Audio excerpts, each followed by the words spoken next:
Innal hamdalillah nahmaduhu wa nasta'inuhu wa nastaghfiruhu wa na'udzu billahi min shururi anfusina wa min sayyiati a'malina.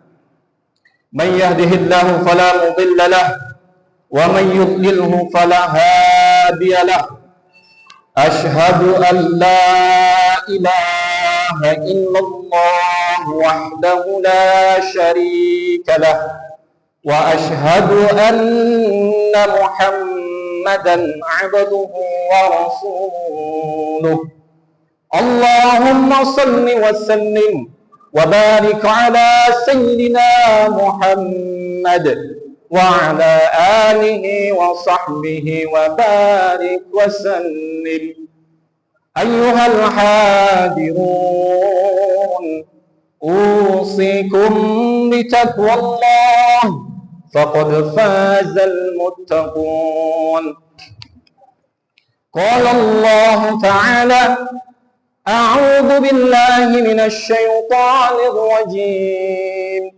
Ya ayyuhalladzina amanu taqullaha haqqa tuqatih wa la tamutunna illa wa antum muslimun.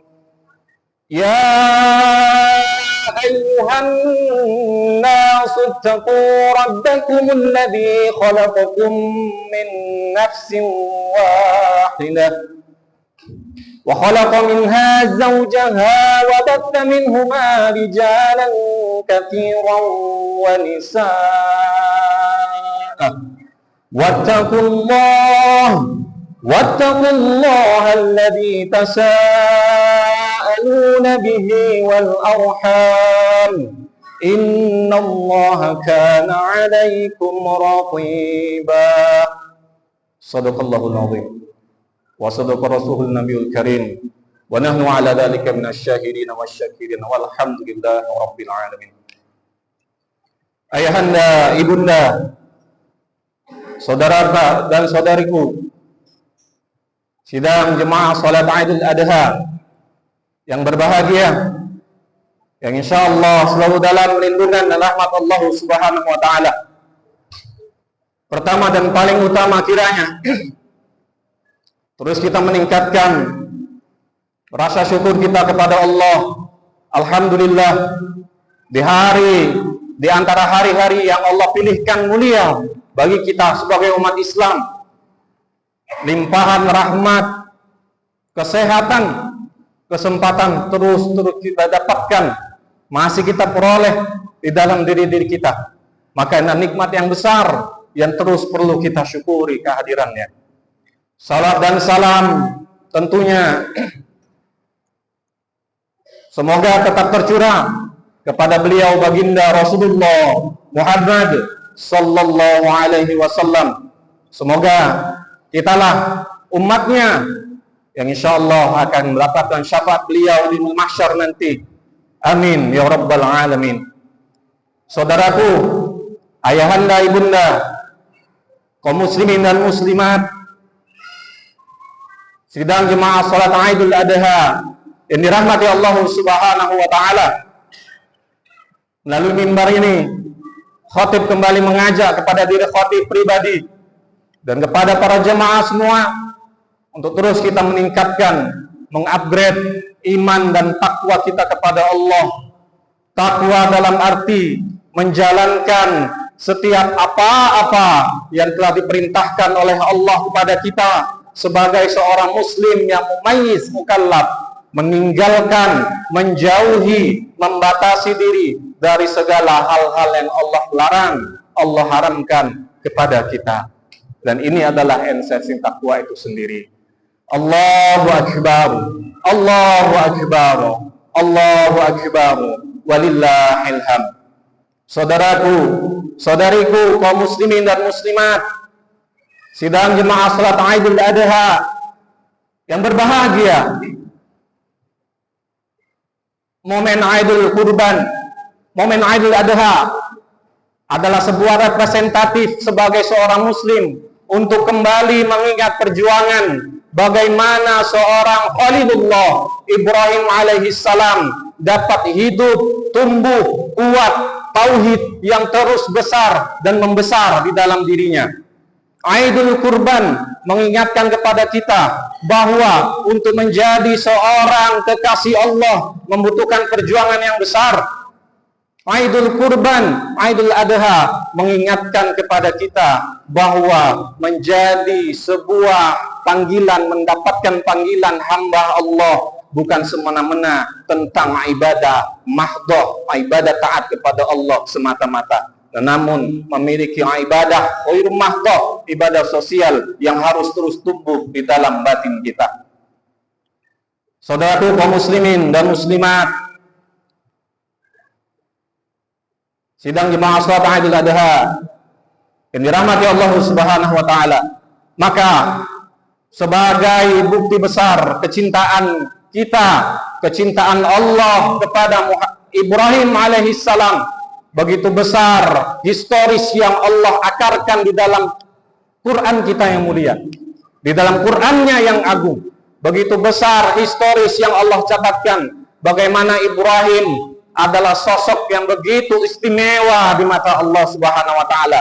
Maka besar harapan poin yang dapat kita petik dari kisah kehidupan Nabi Ibrahim alaihi salatu wassalam. Kita kenal lebih dulu bagaimana seorang Ibrahim lahir dan besar, dikenal sebagai bapak para nabi. Jauh di bawah daripada Nabi Adam alaihi salam, Ibrahim telah tumbuh dan lahir besar di tengah bangsa-bangsa Yahudi pada saat itu. Kita kenal ayahnya bernama Azar. Ibrahim memiliki dua istri, Siti Sarah dan Siti Hajar. Jika kita runut lebih menjauh kepada Siti Sarah jalur, maka Siti Sarah melahirkan Nabi Ishak alaihi salam, dan Nabi Ishak kemudian menikahi Ribkah. Antara pernikahan Nabi Ishak dan Ribkah maka lahirlah Nabi Yakub alaihi salam. Kemudian Nabi Yakub alaihi salam menikahi 4 istrinya, Lia, Rahel, Zilpa dan Bilha, yang kemudian melahirkan 12 orang anak, dan Naftali, Ishkar, Yusuf, Bunyamin dan sebagainya. Dan kemudian 12 anak daripada Nabi Yakub alaihi salam ini yang kemudian kita kenal sebagai asal muasal bangsa Bani Israel. Maka Bani Israel sungguh secara realita adalah keturunan langsung daripada Nabi Ibrahim melalui jalur Siti Sarah dan melalui jalur pernikahan Nabi Ishak dan Ribkah. Kemudian melahirkanlah Nabi Yakub. Maka Nabi Yakub dikenal sebagai bapak bangsa Israel. Dan diantara salah satu daripada istri Nabi Ibrahim adalah Siti Hajar, yang kemudian akan melahirkan Nabi Ismail alaihissalam. Dan melalui jalur terah ini pula lah kemudian Nabi kita yang mulia Muhammad sallallahu alaihi wasallam lahir. Maka Rasulullah Muhammad sallallahu alaihi wasallam tetap dalam terah Bani Israel tersebut melalui jalur Nabi Ibrahim. Walaupun hari ini Israel, Yahudi laknatullah alaihi, hanya membedakan antara kita dan mereka adalah pengakuan kepada Rasul yang mulia Muhammad sallallahu alaihi wasallam. Karena Nabi Muhammad kita yang mulia tidak melalui jalur Nabi Yakub alaihi salam. Maka ini yang mereka dustakan. Mereka tidak terima atas fakta yang telah Allah tuliskan di dalam Quran yang mulia. Allahu akbar, Allahu akbar, Allahu akbar, walillahil hamd. Ayahandaku dan ibunda kaum muslimin dan muslimat yang dirahmati Allah Subhanahu wa taala, 3 hal besar yang dapat kita ambil pelajaran daripada Nabi Ibrahim alaihi salatu wassalam. Yang mana cobaan pertama, datangnya cobaan hidup seorang Ibrahim alaihi salatu wassalam bukan dari orang jauh, bukan dari orang yang tak dikenal, bukan bagian dari masyarakat jauh, tetapi bagian dari dirinya sendiri. Siapakah orang tersebut? Yaitu ayahnya, Azar la'natullahu alaih. Saudaraku kaum muslimin dan muslimat, fakta memang berbicara demikian. Terkadang musuh terbesar, batu sandungan terbesar dalam hidup kita bukan orang-orang jauh, bukan orang yang tak kenal dengan kita, tetapi boleh jadi anak dan istri kita sendiri, boleh jadi tetangga sebelah rumah kita sendiri. Ibrahim berseberangan dirinya dengan Azar. Nabi Nuh alaihi salam berseberangan dirinya dengan anak dan istrinya yang tidak selamat. Nabi Lut alaihi salam, cicit daripada Nabi Ibrahim, tak selamat istrinya.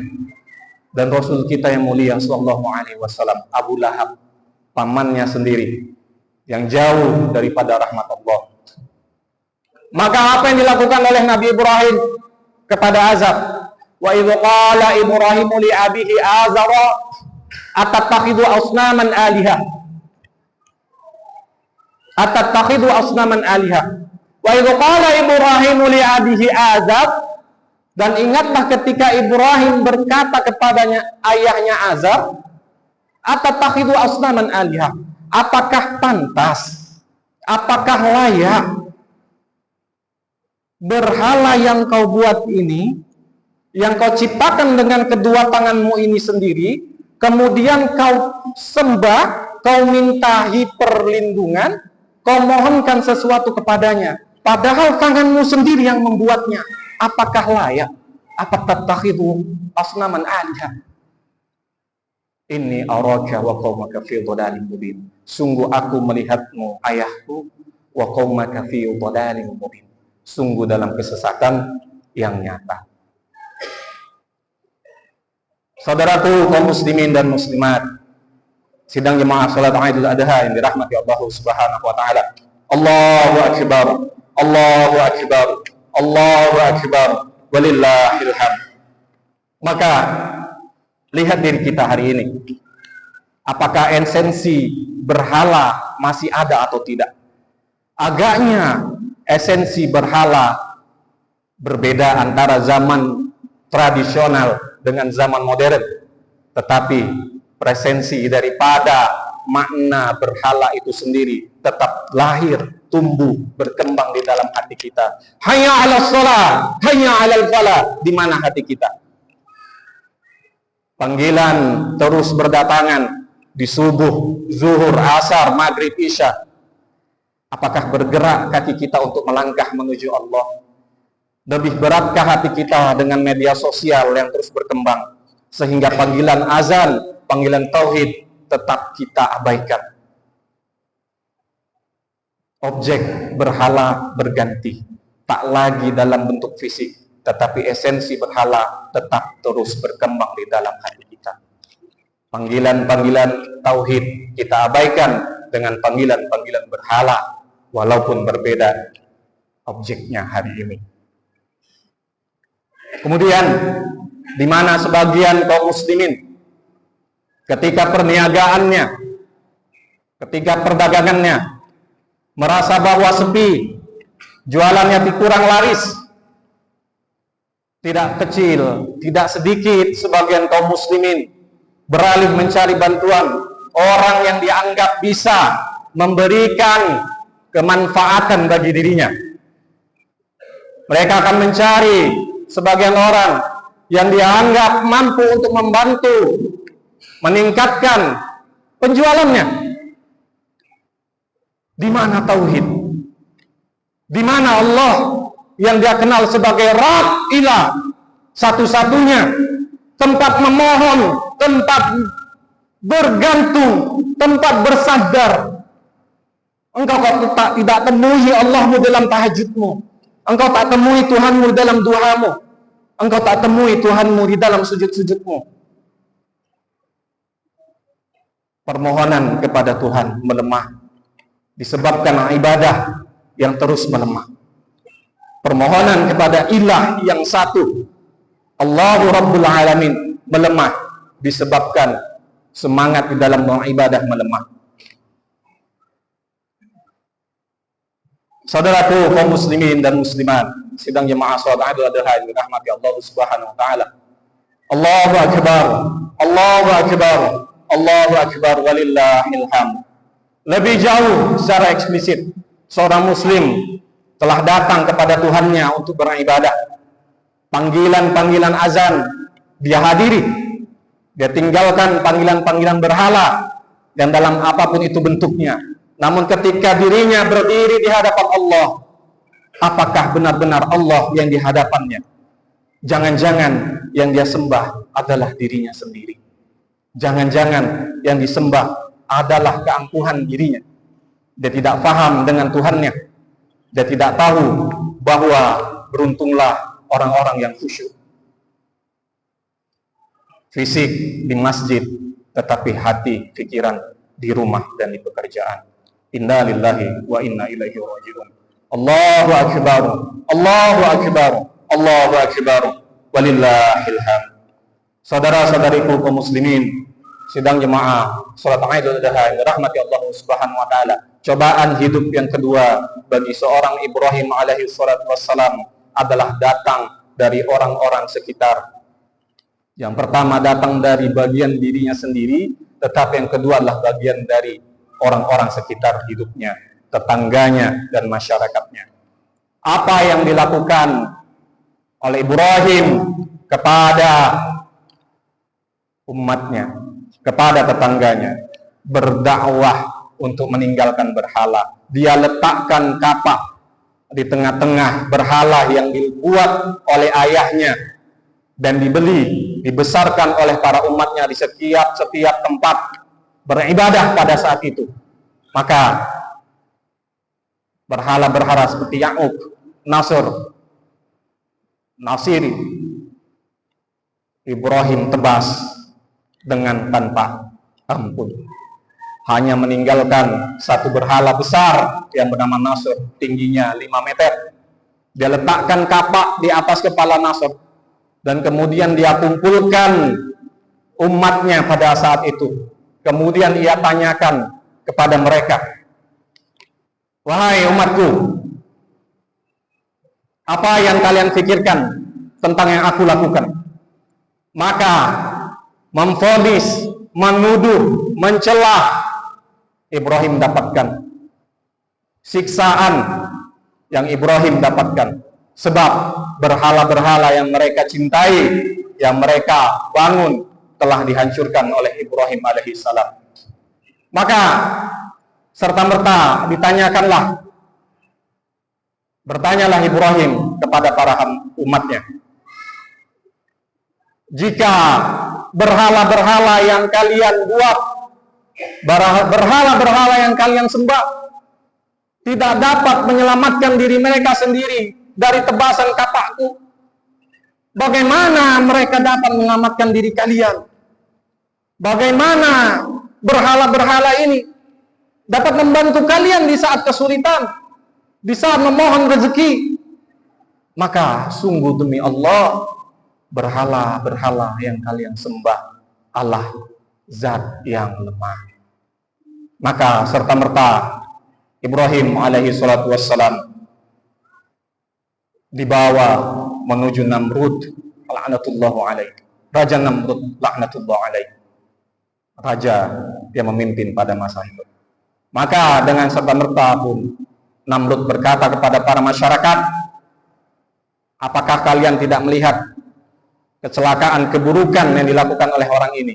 Mereka menjawab, benar, kecelakaan, kesalahan yang telah menghancurkan berhala-berhala kita. Maka Namrud memerintahkan Ibrahim untuk dibawa menuju kayu bakar, dan setiap warga masyarakat wajib memberikan setidaknya 2 kayu bakar untuk bersama-sama membakar Ibrahim di dalam siksaan yang akan mereka lakukan. Maka sampailah pada hari Ibrahim dibantarkan, diikat tangan dan kakinya untuk menerima siksaan daripada Namrud laknatullahu alaihi. Namun Allah Subhanahu wa taala memberikan hikmah yang besar kepada Ibrahim, sebagaimana Allah firmankan dalam surah Al-Anbiya ayat 69, qulna ya nar, maka kami sampaikan, kami firmankan kepada nar, kepada api, barudan wassalaman ala Ibrahim, jadilah engkau api dingin dan selamatlah, dan menjadi penyelamatlah bagi Ibrahim.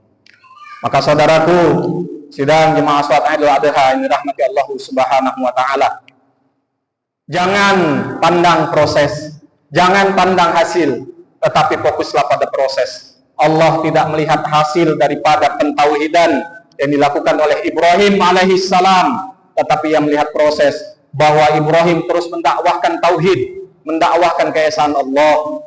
Jangan cepat mengambil keputusan, jangan terlalu gegabah bahwa proses yang kita lakukan belum berhasil, proses yang kita lakukan sia-sia. Sungguh demi Allah, di balik kesukaran tetap ada bantuan dari Allah Subhanahu wa taala, sebagaimana yang Ibrahim alaihissalam dapatkan di tengah-tengah, di ujung daripada nyawa kematiannya, Ibrahim Allah berikan bantuan. Wa qulna ya nar, maka berkatalah kami kepada api itu, barudan wassalaman, dingin dan menjadilah penyelamat bagi Ibrahim alaihissalam. Maka saudaraku, kaum muslimin muslimat, tetap tebarkan kebaikan, tetap fokus dengan yang sudah kita kerjakan, tetap fokus sebagai seorang karyawan di kantor, tak pernah pedulikan, pedulikan orang-orang sekitar menyebut kita dekat dengan pimpinan untuk menjilat, untuk mendapat jabatan. Abaikan. Tetap solid sebagai panitia kurban. Jangan pernah abaikan celotehan-celotehan sedikit. Mengapa si fulan tidak masuk panitia? Mengapa potongan daging seperti ini? Mengapa dilakukan di hari ini? Tak usah pedulikan. Standar kebenaran adalah benar menurut kita dan benar menurut hukum Allah. Sudah selesai. Allahu Akbar, Allahu Akbar, Allahu Akbar, walillahil hamd. Saudaraku, kaum muslimin dan muslimat, ayahanda dan ibunda, yang terakhir daripada hikmah besar yang bisa kita dapatkan daripada Nabi Ibrahim alaihi salatu wassalam adalah bahwa cobaan hidup itu benar terkadang datang dari hal yang tak disangka-sangka. Saudaraku kaum muslimin dan muslimat yang dirahmati Allah Subhanahu wa taala, Nabi Ibrahim alaihi salatu wassalam menantikan kelahiran Nabi Ismail alaihi salam itu 86 tahun. Bukan waktu yang sebentar. 86 tahun ini bukan waktu yang sebentar. Lama sekali. Dia berharap Allah berikan anak. Namun setelah Allah berikan anak di usianya 86 tahun itu, ketika usia 99 atau usia 13 tahun Nabi Ismail alaihissalam, datang perintah di dalam mimpi 3 kali untuk menyembelih Ismail. Bayangkan jika ini terjadi dalam diri kita. Hal yang kita harapkan lama, namun setelah dapat langsung diminta.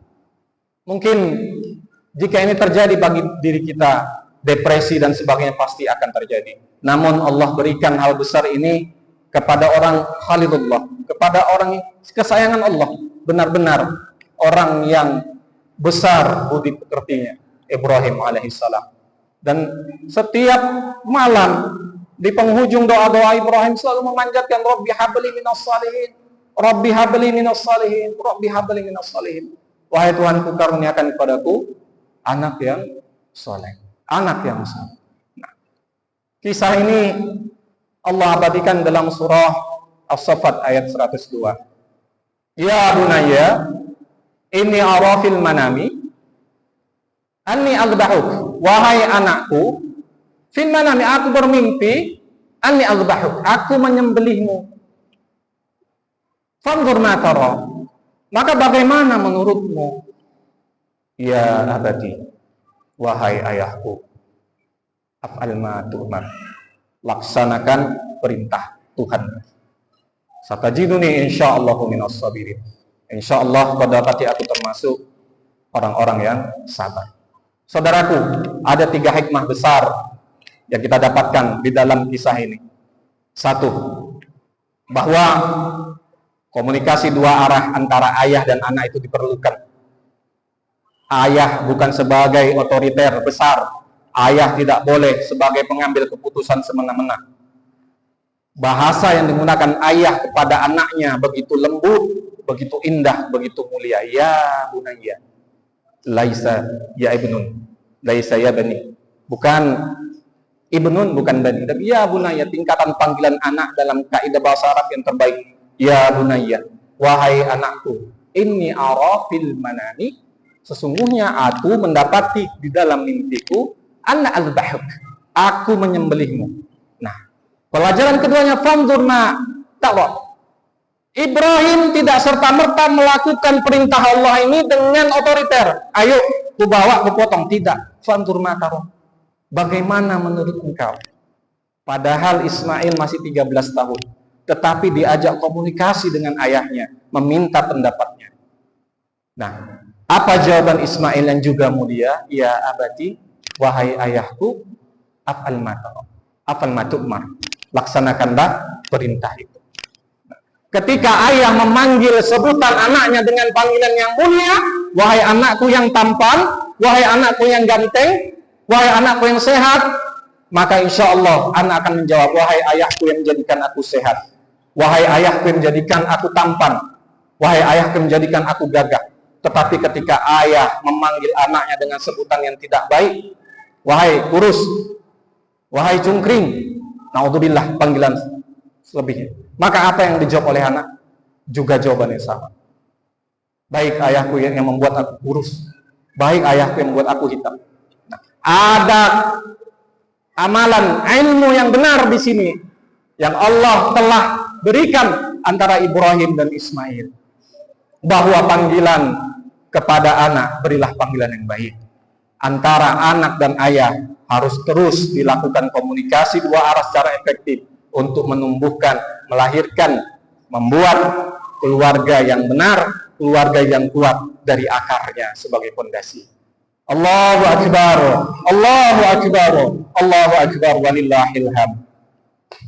Dan yang kedua, hikmah yang dapat kita petik adalah, saudaraku, bahwa jangan terlalu cepat mengambil keputusan, jangan terlalu cepat berputus asa. Minggu ini berdagang tak laku, minggu depan tutup dagangan. Jangan berputus asa. Bisa jadi minggu kedua adalah Ismail yang akan digantikan oleh kibas itu. Ismail yang Allah gantikan dengan kibas yang tidak diduga-duga. Jangan pernah putus asa dengan upaya yang telah kita susun. Jangan pernah abaikan dari seluruh kekuatan yang sudah kita porsirkan dalam sebuah target kita. Karena wa asa an taqrabu syai'a wa huwa khairul lakum, wa asa an tuhibbu syai'a wa huwa syarrul lakum, wallahu ya'lamu wa antum la ta'lamun. Bisa jadi kamu membenci sesuatu, wa huwa khairul lakum, tetapi itu baik bagimu.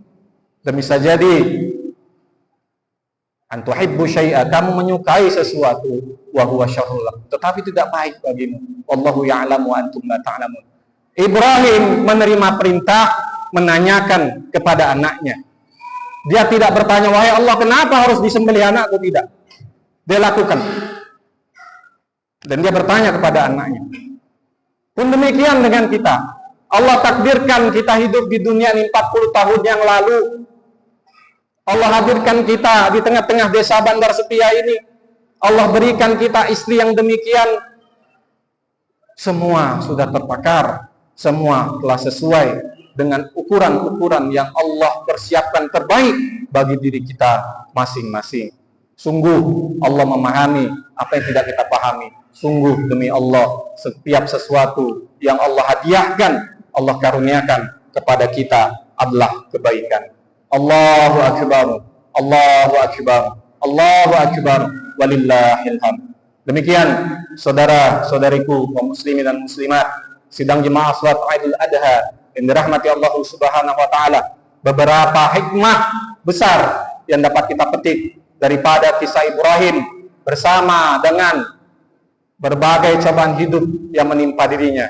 Kiranya dapat kita ambil manfaat, terlebih bagi diri khotib pribadi. fa'tabiru ya ulil absar la'allakum tuflihun.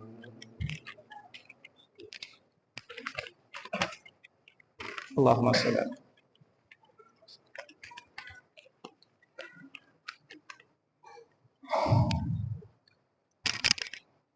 Allahu akbar, Allahu akbar, Allahu akbar, Allahu akbar, Allahu akbar, Allahu akbar, Allahu akbar, Allahu akbar kabira, walhamdulillahi katsira, wa subhanallahi bukratan wa asila.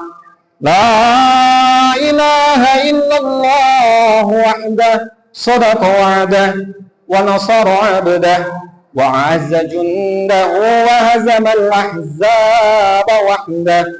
La ilaha illallah, wallahu akbar, Allahu akbar, walillahil hamd. Alhamdulillahilladzi hadana li hada wa ma kunna linahtadiya laula an hadanallah. Asyhadu an la ilaha illallah wahdahu la syarika lah, wa asyhadu anna Muhammadan 'abduhu wa rasuluh alladzi la nabiyya ba'dah. Allahumma shalli wa sallim wa barik ala sayyidina Muhammadin sallallahu alaihi wasallam. Ayyuhal hadirun, usikum bi taqwallah, faqad fazal muttaqun. Qala Allah Ta'ala, a'udzu billahi minasy syaithanir rajim. Ya